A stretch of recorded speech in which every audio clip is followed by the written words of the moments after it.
I feel like in not all organizations, but on the product side, maybe even on the marketing sometimes, there's this mantra that some companies follow to fail fast, try a bunch of things, see what sticks, see what works. But in the realm of analytics, I don't think that really works too well in the sense that if you're failing fast, you're missing out on a lot of learnings, that you're from all the actions that you're taking in other areas of the business, whether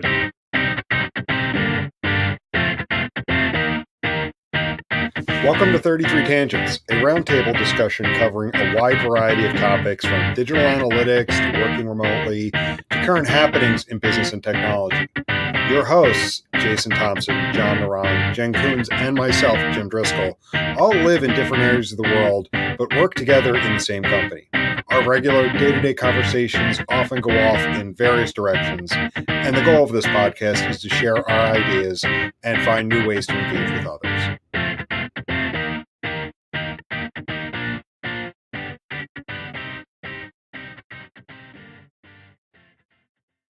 really, but Mm-hmm. yeah, it's my new favorite thing. It makes other photos seem so limiting. Well, I like the one. Like it's the way you took it looked like you were standing on this tiny little planet. Oh yeah, and that's actually a thing. There's a whole hashtag around that called Tiny Planets. Is Um, it? yeah, it's very interesting, and there's definitely people that do a lot more creative ones than I do. But yeah, it's the new thing where you basically warp. Yeah, for those that don't know, it's like I'm talking about using a 360-degree camera, and it basically warps the image. So yeah, it looks like you're standing on a planet or whatnot. There's a lot of creative possibilities that you can do with it, but yeah, it's pretty nifty. Nice. Can't believe I used the word nifty, but it's pretty neat. um, cool. But it's funny, like seeing your pictures like there on the beach, kind of like in this nice, peaceful, serene place. After our conversation last week about just being like part of like the normal chaos, like in an urban center. Yeah, yeah. No, it's a good reminder of the range of experiences out there. Yeah. Interesting. It looks like Jason is on, but we're not getting that. Hey, he's just lurking. Yeah, I'm listening Oh, to okay. it. Oh, you're here. To be honest, I made coffee like 5 minutes ago, and it's only about 10% of the way down, so it may take a minute. Nice. Yeah. Doing the slow And drip. I'm fighting a cold, so this is going to be interesting. This should be, and aren't you in the heart of like this Arctic something or other vortex? The polar vortex. Kind of. It's supposed to keep getting colder, but we're nowhere near like what Minnesota is seeing at the moment. I think they showed a couple towns in North Dakota as well that were like a negative 25, negative 30 degrees. I mean, Wow. we're around 30 degrees right now, above zero. And we're supposed to be getting like there's rain and snow coming through today. Most of the day it's going to be rain and it's going to turn to snow sometime tonight because the temperature is going to drop. But we're not getting it nearly as bad as other parts of the country.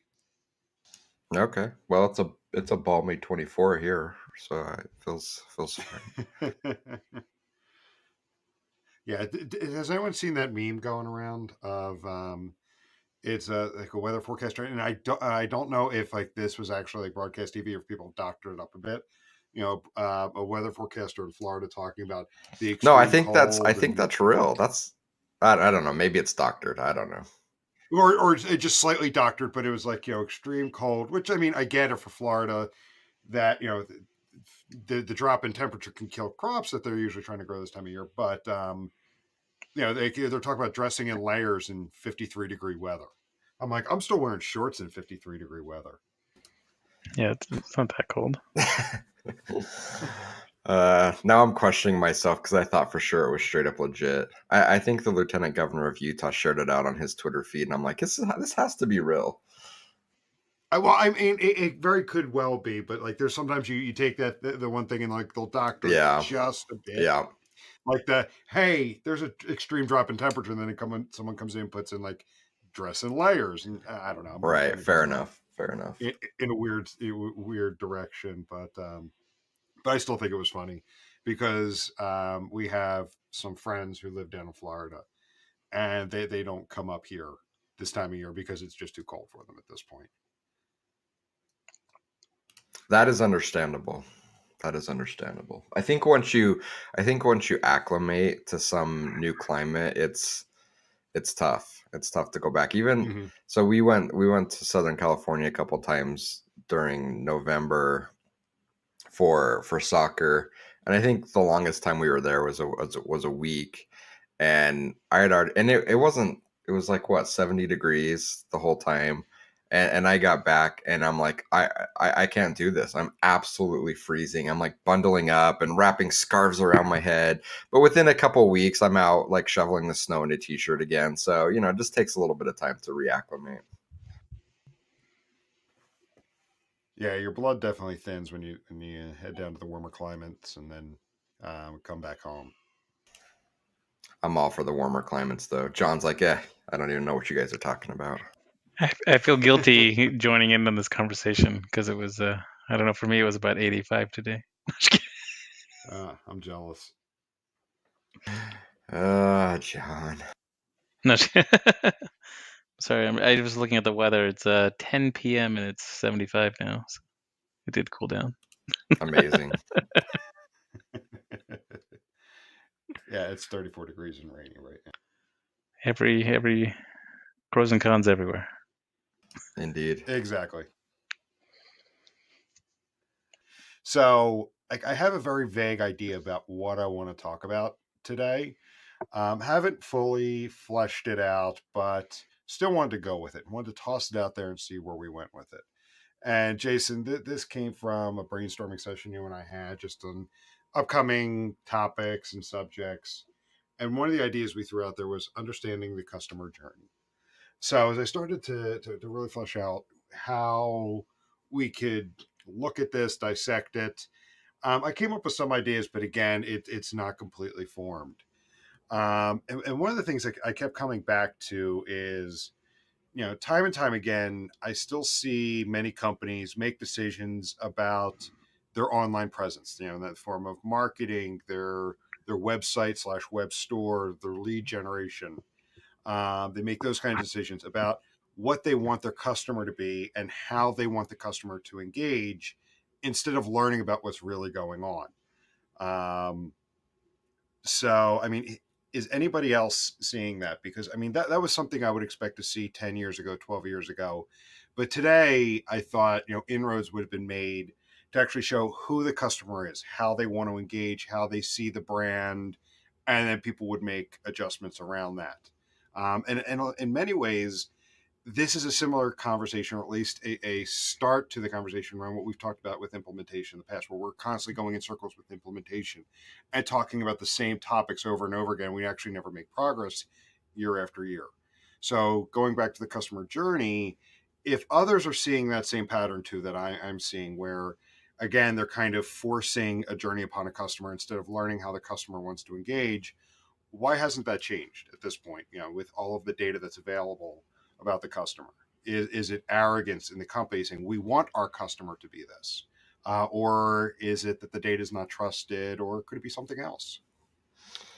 And I think it's lots of things. And I don't think it's necessarily because the company doesn't want to understand what that is, or there isn't a emphasis on understanding that. I think there definitely is.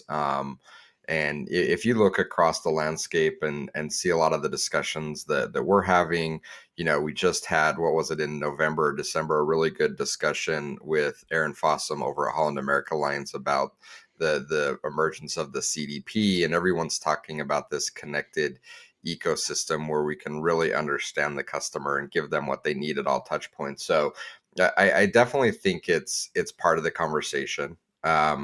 it's a conversation that we're having with lots of companies where they want to truly understand across all of the touch points. But I think there's a lot of different challenges, and I don't know where we want to take this conversation, but I'll just throw out a few ideas and then we can see where it goes from there. And I'm sure you guys have your own ideas as well. But there's a few things in my mind that are constantly not just this specific topic, but just overall maturity in the digital space. I think kind of plays into it. So I think number one is just lack of qualified talent to help get us there. And I think a big reason for that is that people get into analytics, specifically digital analytics, in kind of one sphere, and they kind of hold on to that's their base of knowledge, and they have a feeling that they have to be everything to everybody, and because of that they can't learn. And so we have people that have been in the industry for 10, 15 years that have never really matured past their original set of skills, and when they get into companies and take roles as manager of analytics or what have you, it holds back the entire company. So I think that's definitely coming into play. Maybe a smaller percentage of cases, but that's definitely happening where it's a resourcing issue, and because companies are so desperate to hire roles or hire into open positions for digital analytics that they hire the wrong people that don't help take the company forward. That's absolutely happening. Um, but I think that the bigger issue is, and I've brought this up on several episodes in the past, is that by and large, digital analytics does not sit at the executive table in many companies.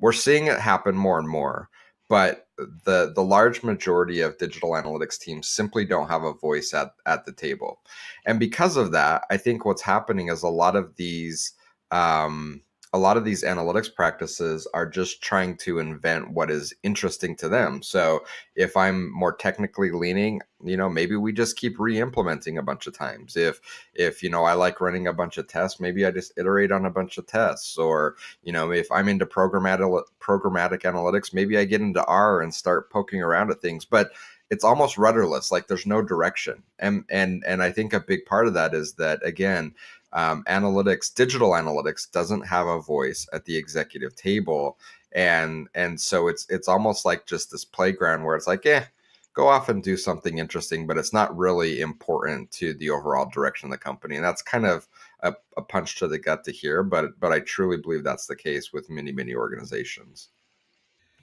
Yeah, I think they're all really good ones, and I'm going to throw one more out there. And again, it goes back to what we've talked about before, which is the average lifespan of someone in analytics and marketing is what, 18 months, 20 months maybe.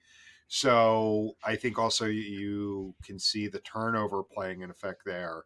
And then I don't want to rehash a previous conversation, but one of the effects of that turnover results in a situation where you have someone coming in and the house is constantly being built. The house is never used.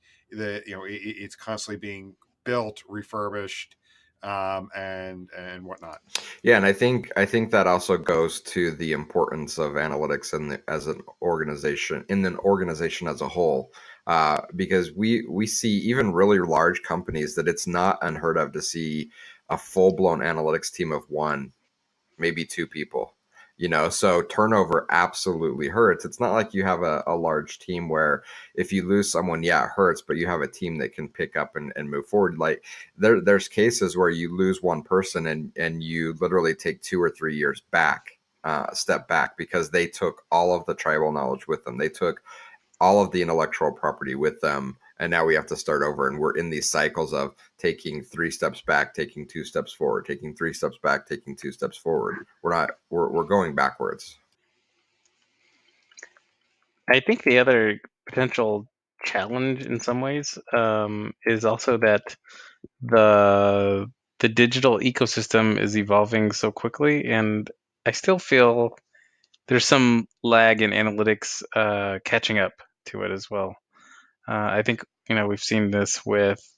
I mean, I can even extrapolate it to like even when mobile started becoming such a bigger thing, and different technologies not being supported, like cookies work differently on mobile. Uh, when content syndication platforms like Facebook Instant to Google AMP started really driving a lot more traffic. At first, there's always like a big void in the data in most cases for many organizations, and I feel that kind of creates somewhat of a gap in knowledge as well. Just talking about the tactical aspect of analytics, I think there's still problems with, especially companies that leverage a lot of or have a lot of social media influencers, nano influencers out there, like ones that get traffic driven from Instagram or even Facebook under certain circumstances or whatnot, or newer platforms, Snapchat, etc. There's always, I feel like, those evolve so quickly, and I think it takes a lot of marketers or whoever, analysts even, time to figure out how they're being leveraged. It's not just a tracking issue; it's also just figuring out how those platforms are really being leveraged in different ways, and coming up with the frameworks around them, technical and non-technical. So I think it's just an ongoing challenge, just to kind of keep up with that world as well, because I think a lot of those things innovate faster than the tracking does. I feel that For right sure. now as well. No, for sure. So let's maybe drill into that a little bit. How much of this challenge do you feel is a pure technical challenge? Because it's not like we have one platform that rules them all. Right. I think I mentioned when I got into the space in 2004, 2005 at Omniture, and I was doing implementation for large brands. It was Omniture plus maybe one or two other platforms. Maybe there was an email provider and maybe there was one other. And that was really the extent of what the ecosystem looked like. Now we're looking at it and we have 10, 20, 30 systems that are like critical systems that all need to be wired together to understand this full journey. So you have that at play, and then you have, as more and more people are leveraging multiple devices to interact with your brand. I remember sitting back at a Google conference. This had to be 7 or 8 years ago. And I remember them getting up on stage and showing how they had this amazing stitching technology where you could go from laptop to phone and you were instantly stitched together in Google Analytics. And everyone is just sitting there like in awe. This is a game changer. I don't think it was real. It never really happened. Adobe doesn't have it. Maybe there's bits and pieces of it, and technically, quote unquote, you can make it happen. But I don't think there's been a solution where it's been as easy as the vendors get up on the stage and show how you can track across devices. So a lot of rambling to say, how much of this do you think is technology driven, whether it's the complexity of now trying to tie together 20 different critical systems, or the complexity of trying to tie a single user together across platforms is leading to this gap in really fully understanding the customer journey. And maybe that's where this whole CDP conversation comes into play. I don't know. Yeah, it's true. I mean, I feel like there's definitely some gap that can never be 100% overcome. And I think part of the art of analytics is kind of going beyond that technical gap. But talking about that technical gap, it's one of those things I feel like, yeah, I like, to your point. I mean, every year, every month, things get more complicated and complex, the ecosystem. So once maybe all the gap is closed, something new pops up, and there's just like you know consumers are interacting with your brand or digital presence in this new way that's kind of goes outside of how you're tracking things. And in that case, I feel like there's always a gap based on at least how things have been evolving in recent years. So what advice do we have?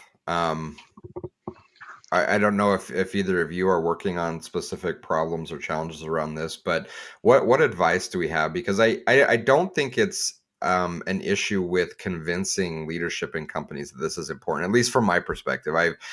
All of the Hmm. companies that I have the opportunity to talk to, I hear that this is something that is critical to them and they want to do. So I don't necessarily see it as a challenge of convincing companies that it's important. I think it's more of a tactical challenge of making it happen. And I've had the opportunity to see companies in different stages of maturity working towards this. And I think one of the big challenges I see is that this is an extremely complex and overwhelming challenge. And I see companies looking at kind of this future utopia state and saying, we can start doing this when we get there. And I'm like, you're like 2 or 3 years from there. So are we just putting everything on the shelf until then? So just the overall complexity of making this happen, I think, is a struggle. What are you guys seeing, and what would be your advice? So if a company came to you and said, hey, we want to better understand our customer journey across all of these points. It's an extremely complex topic to start discuss. But what would you advise? Where would you start that conversation? Where I would start is it's setting their expectation around that it's not something that you're going to be able to wire up and use tomorrow or even 3 months from now. It's something that you're going to have to plot out, and maybe you come up with a 2 year plan and you say, like, every 6 months we want to make sure we hit a milestone that we're enabling at least a piece of it so we can show progress. Because Jason, to your point, when you were talking, the one thing I was thinking of is I think the technology to stitch a customer across multiple devices has gotten better, but I still think a lot of the problem lies within the organization where various teams are siloed. In the marketing world, the display team is maybe not talking to the email team, who both of those teams are not talking to the analytics team, which is set up to measure everything. So they're not talking on a regular basis. So everyone's just doing their own thing. So everything is disconnected there. And it's not even disconnected from a technology perspective, it's disconnected from an organizational perspective. So maybe having one person that sets the roadmap for all of them. And this is how we're going to get there. And we're going to integrate this piece first and integrate that piece next. Because as you said, you have organizations looking at this great picture and say, this is where we want to be. How do we get there? And they do one of two things. They either try to bite off that entire thing at once and try to get something done in 3 months, and then it doesn't work at all. So it's like, oh, it's a failure, and they walk away from it. Or they're just intimidated. They don't know where to start, so they never start. So it's always something that 2 years from now, we're going to be here and we want to do this. And then a year goes by and it's like 2 years from now, we want to be there and we want to be able to do this. So you want to have that one person that sets a roadmap and says, here's how we're going to do it. And I would suggest don't fall into the trap of trying to get everything done at once. Piecemeal it, set your milestones, and play the long game. Yeah, and so I guess that brings up another interesting point as things change so quickly, and it is a long game, and we're building these kind of future goals out there. How do we keep from becoming distracted? Um, but not only distracted, how do we quickly maybe evolve to take on new things? So if we're setting these goals of having this connected ecosystem at 2 to 3 years out, things are going to drastically change within that time frame. How do we become flexible in that we take new things into consideration, yet we don't become distracted that we get 80% of the way there and we throw everything away because we're now interested in something different? I think one thing is, it sounds so cliche, but, and I think this is kind of a vague statement, but it applies to many aspects of this, where companies really are trying to always run before they walk. Whether it's in the initiatives that they want to tackle, or even the expectations on what analytics can deliver. I think a lot of times the maybe seemingly simpler steps in that process are kind of overlooked. But I think it should be evangelize in a sense that you need to kind of follow this progression of maturity. Yeah, I think that's a great call out. And I know it's difficult, and I always use the analogy of opening up a present. Like you watch a young kid open up a present, and they just like have this future state in mind and just tear into everything, and they throw away the instructions, and then like you're down the path and you're confused and you're upset. It's like, wait, did this need batteries? Wait, how does this piece fit into there? That's kind of what we see a lot, is we see this future in state, right? Like we want to be to this point where we've opened it up and it's working properly, and we're so excited to use it. But if we're so excited to get there that we forget that there's some steps along the way, we need to put batteries in this thing. We need to put the wheels on this thing. And if we don't, then it's not going to work. And in worse, if we just blow through that and kind of ruin what that process is, and we throw away key materials, it's going to be a very frustrating time, kind of getting to that point. And so it's something that we work with all of our clients. I know that I'm trying to do more on a personal level, that not only is it okay, it's a proven method that if you do that crawl, walk, run, fly approach, not only do you get there faster, it's more efficient. And when you get there in the end, you have a much more usable end product when you get there. But it's hard. It's hard. I know it's hard when you're within an organization, and you don't get a lot of attention from your executive team, and then all of a sudden there's something interesting pops up, and now all of a sudden they say, okay, this is now your priority, make it happen, drop everything, do this. And so you kind of scramble, rather than staying the course. But I think we've seen time and time again, where you stay that course, it's a it's a proven winner. But I get how difficult that is when you're in crawl and you see something in fly and you just want to go there. You can get there, but most of us have to go through those set maturity steps to get there. Otherwise, we often fall way short. I feel like in not all organizations, but on the product side, maybe even on the marketing, sometimes there's this mantra that some companies follow to fail fast. Try a bunch of things, see what sticks, see what works. But in the realm of analytics, I don't think that really works too well, in the sense that if you're failing fast, you're missing out on a lot of learnings, that you're from all the actions that you're taking in other areas of the business, whether it's product development or marketing tactics. So I think it's even more important to kind of follow that progression in the analytics side of things, at least. Hard agree on that one. Well, hard agree. Yeah. Sounds pretty intense. Yeah, it is. It's an intense agree. Indeed. We do a very bad job of disagreeing internally. We do. We do. And I know that frustrates Jim, but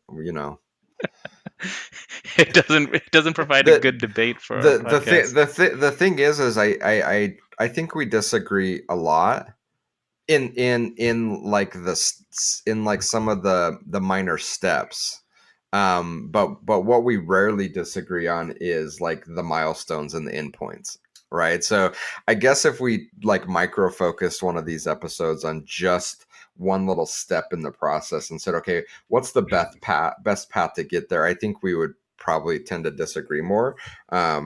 Because I've seen that happen internally as we've discussed things. We all kind of have different ideas about how to get to things, but when it comes to the main, like this is kind of the journey, I don't know that we often disagree on that. Now you bring up a good point. So what I want to do is, I was thinking about this, Jason, when you were just talking a moment ago, and you were talking about organizations, seeing something and wanting to be there, and but not being able to get there. So I kind of want to get really meta, really get into our heads. And it's one of these things. Like, have you ever noticed, like, you see these people that just constantly want but never get? Yeah. And I mean, let's take digital marketing and analytics out of it. Just anything in life, they want the big house, they want the shiny car, but they're so focused on wanting it, they never get it, right? All the time. And what are they actually missing out on? They're not missing out on the house. They're not missing out on the car. They're missing out on what they have right now.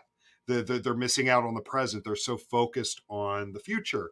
And that's one of the things I started to think about when you were talking about that with an organization, maybe at the senior management level, or anybody else in the organization for that matter, that is focused on this. They're so focused on the future state that they miss what they have now. They miss out on the wins that they can get now. They miss out on the infrastructure that they have now that they can leverage, that they can use, that they can get some wins with while they start working a plan to get to that future state.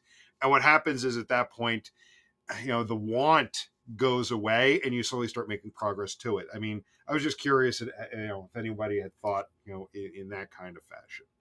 I think, and I don't know if you were going with this, but it's the desire to have something that someone else has, and it's never fulfilled. And I have seen that. I saw that when I was on the client side. So it was just the desire to have what this other company has, and you think that when you get that, you're going to be fulfilled, and now that's going to give us a competitive advantage. But the reality is that it is never fulfilled, because once you have that, there's always something else, right? I remember at the time we had just invested heavily in Omniture at the time, where we had just completed our worldwide rollout across 18 separate brands. It was a big accomplishment, and it couldn't have been more than 2 weeks later. I got a serious, this is now top priority message from, I think it was the CIO at the time, where we had to figure out how to get Crazy Egg deployed. This was going to be the future.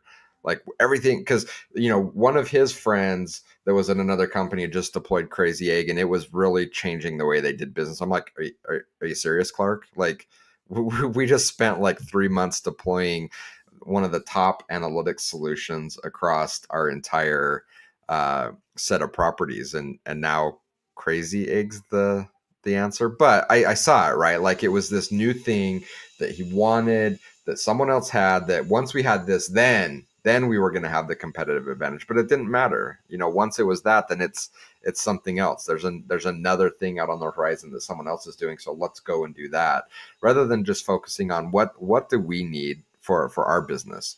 And sure, we can take evaluation and stock of what others are doing and evaluate that. But if you're always kind of chasing the next door neighbor, the Joneses, and trying to have what they have, man, it's a recipe for disaster, both in business and in life. Yes, that was definitely part of it. The whole keeping up with the Joneses, and just there's always the what to want next. Um, yeah, that's definitely part of it. The other part of it, just the constant want and desire. So you're always wanting something, and you actually never actually move on it, or it never gets fulfilled because you're still wanting and you never move into the, let's actually act on it and make progress on it kind of Yeah. phase. Yeah, and that comes down to the motivation. Why are we doing things? And again, I think we've all seen this on a personal level, where it's that keeping up appearances and trying to have what other people have. If there's no underlying like driver for why am I getting this? Like, is this solving a problem for me? Is this something that is going to fulfill like a current gap that I have? And it's more of, well, so and so has it, so I need to have it.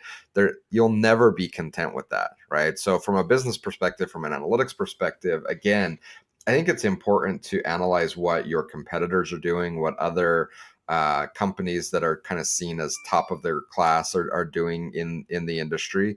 But it needs to come back to, but what are we solving for? We're not trying to be company X. We're trying to be the best company that we are. So what solutions, what things do we need to put in place that solve our specific problems? But it's hard. Businesses like to pretend that they're this cold, calculated, non-personal space, but it's not. As we've often talked about, businesses are made up of people, and people have the same types of tendencies that they have in their personal life, those things come into play in businesses. So as we're trying to keep up with our neighbors, that mentality flows into business. So I can definitely see that as being a very real factor in this Do you conversation. think it's also possible that it's hard to really know what your neighbors or your competitors are doing on the analytics side, the reporting side, because it's very internal, whereas you can kind of more easily gauge user experience, marketing tactics, and those types of things, external factors with your competitors. But it's really difficult to kind of see and formulate, maybe what you should be doing on the analytics side. Yeah, yes and no. I mean, I think from just a pure outside looking in perspective, I think you're right. It is difficult to see. I mean, we get glimpses of it, but really pulling it apart and understanding what's happening there is Mm-hmm. difficult. However, from a direction and a strategy perspective, you know what? A lot of these people talk. And True. that's what happened again when I was client side. It wasn't that an executive was like doing critical research of what other companies were doing. It's like these guys are all getting together and talking and saying, well, this is what we're doing. So it's kind of like they're just exposing it, and they hear bits and pieces of it and say, well, and I'm going to go back to my example. It's like, well, my buddy who's running this business, is all in on Crazy Egg, and here's why he says it's amazing. So now we need to be in on it. It wasn't that he went to the site and evaluated how they used Crazy Egg. It's they got together over drinks and they talked about it. So I guess it just depends. I just thought of something. So to continue that point, one of the things we've all noticed in this space is there's just a proliferation of conferences, of meetups, of all of these various industry get-togethers. Some large, some very small, some in person, some virtual. The virtual ones seem to be taking off as well. What do you think that what impact that could have on this constant churn and this constant um what's the word I'm looking for, this constant drive to be at a future state that never materializes? Mm. Good question. I don't know that it has much of an impact at all. Just because I don't believe that most people are in that world. So I think we see a very small slice of people that are hardcore into the conference scene. But I think that most practitioners um, maybe go to one conference a year, maybe. And most probably don't go to any. So I think by and large that probably doesn't have much of an impact, just from a pure volume perspective, but I could be wrong. How many of those listen to our podcast? I'm just kidding. Uh, No, I'm just kidding. an even smaller percentage. We have an intimate group, but we're growing. See, I mean, so I'll actually disagree with you on this because I think that the conferences do have some kind of impact. So one of the things I've noticed with a couple in particular is yes, you have a lot of practitioners there, but you've also seen growth in attendance of much more senior management. So they start to see a lot of the best case scenarios, the dog and pony shows, the stories of, hey, we had this idea and poof, now we're able to do this. So they then come back after being there for a few days, and it's like, I want to get there too.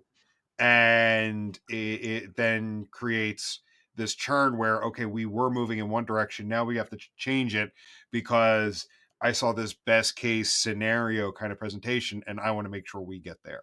So I think it does have some impact on it. It probably does to that extent. Mm-hmm. I think it's got a short shelf life though. You know, it's like that post Mm-hmm. conference buzz tends to uh, tends to die off pretty quickly. So at this point, to start wrapping things up, I think we've definitely touched on a lot today, but I think one of the biggest things is either the biggest things that we talked about as far as having an impact on enabling companies to really understand and learn about their customer's journey is either changing focus through whether it's turnover, just trying to keep up with the latest fad or whatnot, or just some form of, and I'll use the word jealousy that somebody else is doing it, so we need to do this too. What are a few steps that an organization can take to try to mitigate those factors and actually be able to bring together their plans to actually do this? I think John gave the perfect answer, so I don't know what to add on top of that, and that is to take a crawl, walk, run, fly approach to it, and understand where you want to get to at each of these milestones, and really think critically through what that path looks like, and start working towards it. I think the biggest failure point for many organizations is when it comes to this vision, most organizations are in the crawl phase and they see where they want to be in the fly phase, and that's where their focus is. They're like, okay, we're going to crawl today, and then at some point in the future, we're going to fly. And we just know from how people mature physically, mentally, that it just doesn't work like that. You have to go through various steps to get there. So putting the time in up front to understand, okay, how do we move from crawl to walk is critical, and it's going to help get us closer to where we want to be in that fly state. And if I could just offer one piece of advice, it'd be that, because I've seen personally organizations struggle where they're in crawl, they want to get to fly, and 2 years later they're still in crawl because it's so difficult to move from something that is so far apart without going through those maturity steps along the way. So I would say that, just start somewhere. And the starting point is, first, we're going to map out what this entire journey looks like. And then we're going to start doing little things that are going to help move us along that path in a very efficient manner. And step back from okay, we're in crawl today, and we're going to put all our focus on this end state that we have to be there, where I can track Jason on his iPhone and his laptop and his other laptop, and when he goes to the store, but not only when he goes to the store, like every place he goes in the store, because he's attached to all these beacons. And if we can't do that, then we're not doing anything. Like, companies have to stop with that mentality. It's awesome if you get there, but you have to start somewhere. And that somewhere is put a map in place and then start taking little steps to get to that end goal. Well, cool. Well, this has been a fun conversation.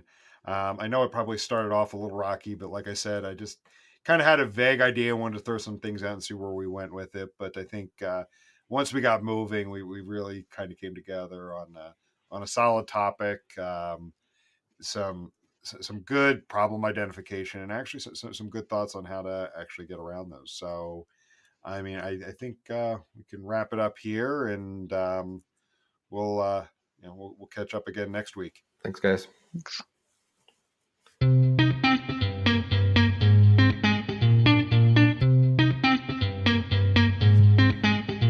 Thank you for listening to this week's episode. We hope you enjoyed it. If you'd like to reach us, you could do so by emailing podcast@33sticks.com or on the web at www.33sticks.com. The 33 Tangents podcast is a production of 33 Sticks.